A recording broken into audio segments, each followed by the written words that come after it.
అమ్మా నాగమ్మ, మా ఇంట్లో ఎందుకు వెలిసావు? అమ్మా, మామయ్య నాగమణిని దక్కించుకోవడానికి ప్రయత్నిస్తున్నాడు. మన ఇంట్లో ఏమో నాగదేవత వెలిసింది. ఈ రెండిటికి ఏదో సంబంధం ఉందనిపిస్తుందమ్మా. అవును బిడ్డ. ఈ తాళపత్రాలను జాగ్రత్తగా కాపాడు. శ్వేత నాగమణి ఎవ్వరికి దక్కకూడదు. అమ్మా, నాగమ్మ మాట్లాడుతుంది. ఈ వాసుకిని దాటి నాగబంధ తాళపత్రాలను ఎవరూ తాకలేరు. కానీ రాత్రి ఉండే శక్తి నాకు పగలు ఉండదు. అందుకే నీకు ఈ బాధ్యతని అప్పగిస్తున్నాను. నాకేం సంబంధం అమ్మా? నన్నే ఎందుకు ఎంచుకున్నారు ఈ కార్యానికి? నాగలోకంలో ఉన్న మా యువరాజు శ్వేత నాకు నిర్ణయం.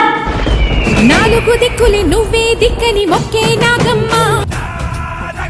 నానా, నువ్వేమన్నా నాగమణి గురించి ఫోన్ లో మాట్లాడావా? అదేం లేదు బిడ్డ, ఎందుకు అలా అడుగుతున్నావు? బావ విన్నాడంట నువ్వు మాట్లాడుతుంటా. నానా, నీకు ఇలాంటి చెడుద్దేశాలు ఉంటే మానుకో. ఎందుకంటే ఆ నాగదేవత క్షమించదు. బిడ్డ, నాగదేవత లేదేం లేదు.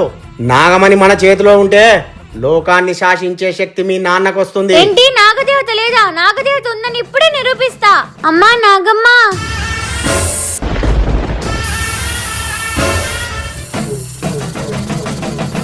నాలుగు దిక్కులి నువ్వే దిక్కని మొక్కే నాగమ్మ.